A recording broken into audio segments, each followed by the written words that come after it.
Hi hello, welcome back to my channel. It's me Sangeetha. ഇന്ന് നല്ലൊരു snack recipe ആയിട്ടാണ് വന്നിരിക്കുന്നത്. കാണാനായിട്ട് പഴംപൊരിയുടെ ലുക്ക് ഉണ്ടെങ്കിലും ഇത് പഴംപൊരി അല്ല കേട്ടോ.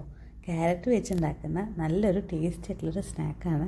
പഴം ഇഷ്ടമില്ലാത്തവർക്കും പിന്നെ അതുപോലെ നമ്മുടെ നേന്ത്രപ്പഴം കിട്ടാത്ത റീജിയനിലൊക്കെ ഉള്ള ആൾക്കാർക്ക് ധൈര്യമായിട്ട് ട്രൈ ചെയ്യാൻ പറ്റുന്ന നല്ലൊരു റെസിപ്പിയാണ്. നല്ല ടേസ്റ്റാണ്. പഴംപൊരിയുടെയൊക്കെ അതേ രുചിയിലും അല്ലെങ്കിൽ അതിനേക്കാളും രുചിയിലുള്ള ഒരു സ്നാക്കാണ്. എല്ലാവരും ഒന്ന് ട്രൈ ചെയ്ത് നോക്കുക. എങ്ങനെയാണ് ഉണ്ടാക്കുന്നതെന്ന് നോക്കാം. സ്നാക്ക് ഉണ്ടാക്കാൻ വേണ്ടിയിട്ട് ഞാനിവിടെ 3 ക്യാരറ്റാണ് എടുത്തിരിക്കുന്നത്. കഴുകി തുടച്ച് വെച്ചിട്ടുള്ളതാണ്. ഇനി ഈ 2 സൈഡും ഇതുപോലെ ഒന്ന് കട്ട് ചെയ്ത് കളഞ്ഞ് നമുക്കൊരു പീലർ ഉപയോഗിച്ചിട്ടോ അല്ലെങ്കിൽ കത്തി വെച്ചിട്ടോ ഇതിൻ്റെ തോലൊക്കെ ഒന്ന് കളഞ്ഞെടുക്കാം. അതിന് ശേഷം ഒരു 1/2 സെൻറ്റിമീറ്റർ കനത്തിൽ ആ ഒരു തിക്നെസ്സിൽ നമുക്ക് ഇതുപോലെ ക്യാരറ്റ് സ്ലൈസ് ചെയ്തിട്ടെടുക്കാം.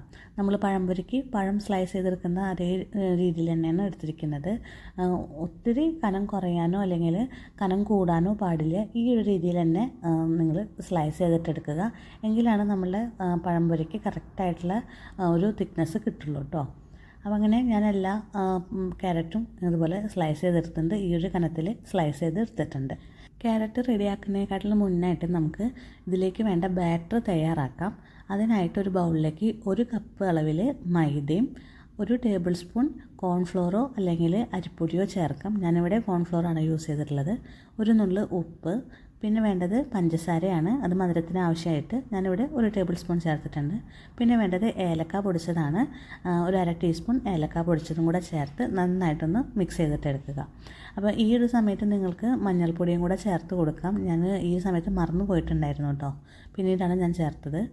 ഇതിലേക്ക് 1 മുട്ട നമുക്ക് പൊട്ടിച്ചൊഴിക്കാം. എന്നിട്ട് നന്നായിട്ടൊന്ന് മിക്സ് ചെയ്തിട്ടെടുക്കുക. നല്ലപോലെ ഒന്ന് ഉടച്ച് മിക്സ് ചെയ്തിട്ടെടുക്കുക. മുട്ട മിക്സ് ചെയ്ത് വരുന്ന ഒരു സമയത്ത് നമുക്ക് കുറേശ്ശെയായിട്ട് ഇതിലേക്ക് വേണ്ട വെള്ളം ചേർത്ത് കൊടുക്കാം. ആവശ്യാനുസരണം മാത്രം വെള്ളം ചേർത്ത് നന്നായിട്ട് മിക്സ് ചെയ്തിട്ടെടുത്താൽ മതി. നോക്കി കുറേശ്ശെയായിട്ട് വെള്ളം ഒഴിച്ച് കൊടുക്കുക. കാരണം ഒത്തിരി ലൂസാവരുത്. ഒത്തിരി ലൂസായിട്ടുണ്ടെങ്കിൽ നമ്മുടെ ക്യാരറ്റുമ്മൽ ഈ മാവ് പിടിക്കില്ല. അപ്പോൾ അത് കാരണം കൊണ്ട് കുറേശ്ശെയായിട്ട് ഞാൻ വെള്ളം ചേർത്ത് കൊടുത്ത് ഇതുപോലെ നല്ലൊരു കൺസിസ്റ്റൻസിയിൽ ബാറ്റർ റെഡിയാക്കി എടുത്തിട്ടുണ്ട്. ഒട്ടും കട്ടയില്ലാതെ ഇതുപോലെ നന്നായിട്ട് വിസ്ക് വെച്ചിട്ടോ അല്ലെങ്കിൽ ഫോർക്ക് വെച്ചിട്ടോ മിക്സ് ചെയ്തതാണ് നല്ലത്. ഇപ്പോൾ ഇതാണ് നമ്മുടെ ബാറ്റർ ഇവിടെ റെഡി ആയിട്ടുണ്ട്. കണ്ടില്ലേ, ഈ ഒരു കൺസിസ്റ്റൻസിയിൽ വേണം നമുക്ക് ബാറ്റർ എടുക്കാനായിട്ട്. അപ്പോൾ ഞാൻ നേരത്തെ പറഞ്ഞിട്ടുണ്ടായിരുന്നില്ലേ, ഞാൻ മഞ്ഞൾപ്പൊടി ചേർക്കാനായിട്ട് മറന്നു പോയിട്ടുണ്ടായിരുന്നു എന്ന് പറഞ്ഞില്ലേ. അപ്പോൾ ഞാൻ ഈ ഒരു സമയത്താണ് ഇതിലേക്ക് മഞ്ഞൾപ്പൊടി ഒരു കളറിന് വേണ്ടിയിട്ട് മഞ്ഞൾപ്പൊടി ചേർത്ത് കൊടുക്കുന്നത് കേട്ടോ.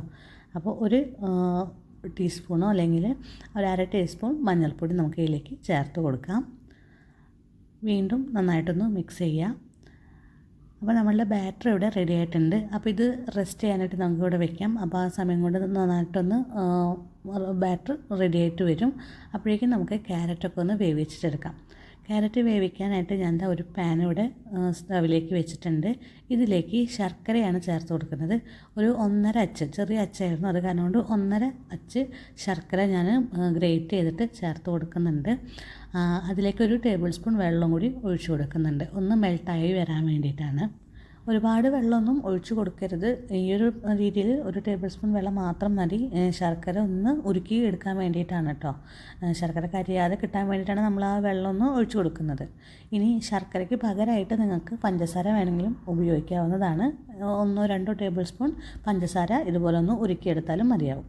ഇപ്പോൾ അതാ കട്ടയൊക്കെ മെൽട്ടായി ശർക്കര ഇവിടെ റെഡി ആയിട്ടുണ്ട്. ഇനി നമുക്ക് ഇതിലേക്ക് നമ്മൾ അരിഞ്ഞ് വെച്ചിരിക്കുന്ന സ്ലൈസ് ചെയ്ത് വെച്ചിരിക്കുന്ന ക്യാരറ്റ് ഇതിലേക്ക് ചേർത്ത് കൊടുക്കാം. അപ്പോൾ ഒരുപാട് വെള്ളം ഒന്നുമില്ല ശർക്കരയ്ക്ക്. ഇനി ക്യാരറ്റ് വെന്ത് വരുമ്പോൾ ഓൾറെഡി വെള്ളം ഇറങ്ങി വരും. ക്യാരറ്റിൽ നിന്ന് വെള്ളം അതിലേക്ക് ഇറങ്ങി വരും.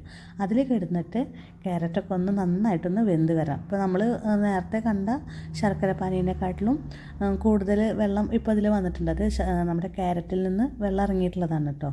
അപ്പോൾ ഇതൊക്കെ ഒന്ന് വറ്റി നമ്മുടെ ക്യാരറ്റിലേക്ക് നന്നായിട്ടൊന്ന് മധുരമൊക്കെ ഒന്ന് പിടിക്കാൻ വേണ്ടിയിട്ടാണ് ഇതുപോലെ ചെയ്യുന്നത്. പിന്നെ നമ്മൾ ഫ്രൈ ചെയ്തെടുക്കുമ്പോൾ ക്യാരറ്റ് കുറച്ച് കട്ടിയുള്ളതാണല്ലോ. അപ്പോൾ ഇതുപോലെ ഒന്ന് വേവിച്ചിട്ടെടുക്കുകയാണെങ്കിൽ നമ്മുടെ ക്യാരറ്റ് കഴിക്കാനായിട്ട് ആ ക്രഞ്ചിനെസ് ഇല്ലാതെ നല്ല സോഫ്റ്റായിട്ട് നമുക്ക് കഴിക്കാനായിട്ടും പറ്റും. അതിന് വേണ്ടിയിട്ടാണ് ഇതുപോലെ ചെയ്യുന്നത്. അപ്പോൾ നന്നായിട്ട് മധുരം പിടിക്കുകയും ചെയ്യും. ക്യാരറ്റൊക്കെ നന്നായിട്ട് സോഫ്റ്റായിട്ട് കഴിക്കാനായിട്ട് നല്ല രുചിയായിരിക്കും കേട്ടോ. അപ്പോൾ ഇതുപോലെ ഒന്ന് വെള്ളമൊക്കെ ഒന്ന് വറ്റി ആ ക്യാരറ്റിലേക്ക് നന്നായിട്ടൊക്കെ ശർക്കരയൊക്കെ ഒന്ന് പിടിക്കട്ടെ. ഒരു 5 മിനിറ്റൊക്കെ ആകുമ്പോഴേക്കും ക്യാരറ്റൊക്കെ നന്നായിട്ട് വെന്ത് വന്നിട്ടുണ്ടാവും. ഇപ്പോൾ ഇത് ആ വെള്ളമൊക്കെ ക്യാരറ്റിൽ നിന്ന് ഇറങ്ങിയിട്ടുള്ള വെള്ളമൊക്കെ ഇത് കണ്ടില്ലേ കുറഞ്ഞു തുടങ്ങിയിട്ടുണ്ട്. അപ്പോൾ ഈ ഒരു രീതിയിലാവുമ്പോൾ നമുക്ക് ഇനി ഇത് കോരി മാറ്റാം. അപ്പോൾ ഇടയ്ക്കിടയ്ക്ക് ഒന്ന് ഇതുപോലെ തിരിച്ച് മറിച്ചൊക്കെ ഇട്ട് കൊടുക്കാം. ഇനി ഞാൻ എന്താ ഈ ക്യാരറ്റ് ഞാൻ മാറ്റി വയ്ക്കുകയാണ്. കുറച്ചും കൂടി ക്യാരറ്റ് നമുക്കുണ്ട്. അപ്പോൾ ഞാനങ്ങനെ ട്രിപ്പായിട്ടാണ് ഇടുന്നത്. ഇപ്പോൾ ഒരുമിച്ച് നിങ്ങൾക്ക് എല്ലാ ക്യാരറ്റും ഇതുപോലെ ചെയ്യാൻ പറ്റുകയാണെങ്കിൽ അങ്ങനെ ചെയ്താലും കുഴപ്പമൊന്നുമില്ല. അപ്പോൾ ഈ ഒരു ട്രിപ്പ് ക്യാരറ്റ് ഞാൻ മാറ്റി വെച്ചിട്ടുണ്ട്. ഇനി ഈ ബാക്കിയുള്ള ശർക്കരയിൽ തന്നെയാണ് നമ്മൾ നെക്സ്റ്റ് ട്രിപ്പ് ക്യാരറ്റും വേവിക്കുന്നത് കേട്ടോ. അപ്പോൾ ഒട്ടും വെള്ളം ഇല്ലെങ്കിൽ നിങ്ങൾ പഞ്ചസാരയോ അല്ലെങ്കിൽ ശർക്കരയോ കുറച്ചും കൂടി ആഡ് ചെയ്താലും കുഴപ്പമൊന്നുമില്ല. അപ്പോൾ ഞാൻ സെക്കൻഡ് ട്രിപ്പും ഇതുപോലെ തന്നെ റെഡിയാക്കുന്നുണ്ട്. അപ്പോൾ ഒട്ടും വെള്ളമൊന്നും ഇല്ല, പക്ഷേ ക്യാരറ്റ് ചൂടായിട്ട് വരുമ്പോൾ അതിൽ നിന്ന് വെള്ളം ഇറങ്ങിക്കോളും. അപ്പോൾ അത് വെള്ളമൊക്കെ ഇറങ്ങി വന്നു തുടങ്ങിയിട്ടുണ്ട്. ഇനി ഈ ഒരു സെറ്റ് ക്യാരറ്റും കൂടി നന്നായിട്ടൊന്ന് വേവിച്ചിട്ടെടുക്കുക. അപ്പോൾ ഇതും റെഡി ആയിട്ടുണ്ട്. കണ്ടില്ല, നന്നായിട്ട് ശർക്കരയ്ക്ക് ഈ ഒരു സെറ്റിൽ കോട്ട് ചെയ്ത് വന്നിട്ടുണ്ട്. അപ്പോൾ ഞാൻ അത് ഓഫ് ചെയ്ത് നമ്മൾ ഫ്രൈ ചെയ്യാനായിട്ടുള്ള ഓയിൽ ഇവിടെ ചൂടാക്കാനായിട്ടും വെച്ചിട്ടുണ്ട്. ഇനി നമുക്ക് പഴംപൊരി ഉണ്ടാക്കുന്ന പോലെ തന്നെ നമ്മൾ ശർക്കരയിൽ ഇതാക്കിയിട്ടുള്ള ക്യാരറ്റ് ഇതുപോലെ ബാറ്ററിൽ മുക്കാം. അപ്പോൾ നമ്മൾ ഓൾറെഡി ഇവിടെ നമ്മൾ കുറച്ച് നേരം റെസ്റ്റ് ചെയ്യാൻ വെച്ച കാരണം കൊണ്ട് തന്നെ നമ്മുടെ ബാറ്ററൊക്കെ നല്ല ഒന്ന് ചെറുതായിട്ടൊന്ന് പൊങ്ങിയൊക്കെ വന്നിട്ടുണ്ട്.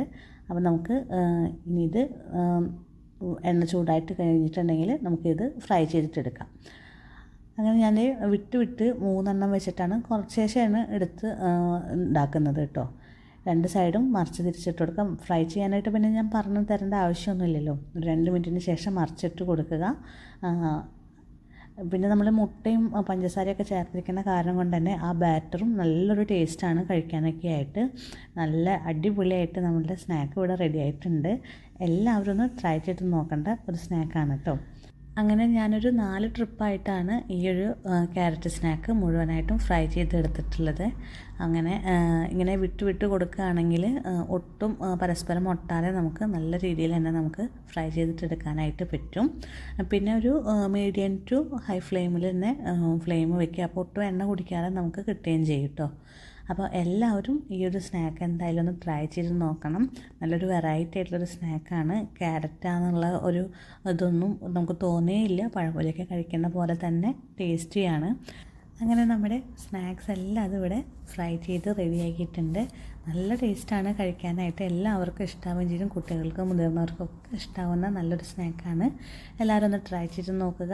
ട്രൈ ചെയ്തിട്ട് ഇഷ്ടമായിട്ടുണ്ടെങ്കിൽ നിങ്ങളുടെ ഫ്രണ്ട്സിനും ഫാമിലിക്കൊക്കെ ഒന്ന് ഷെയർ ചെയ്ത് കൊടുക്കാനും, ചാനൽ ആദ്യമായിട്ടാണ് കാണുന്നതെങ്കിൽ ഒന്ന് സബ്സ്ക്രൈബ് ചെയ്ത് സപ്പോർട്ട് ചെയ്യാനായിട്ട് മറക്കരുത്. അപ്പോൾ ഇതുപോലുള്ള നല്ല നല്ല റെസിപ്പീസൊക്കെ ആയിട്ട് ഞാൻ ഇനിയും വരുന്നതാണ്. Stay tuned. Thank you.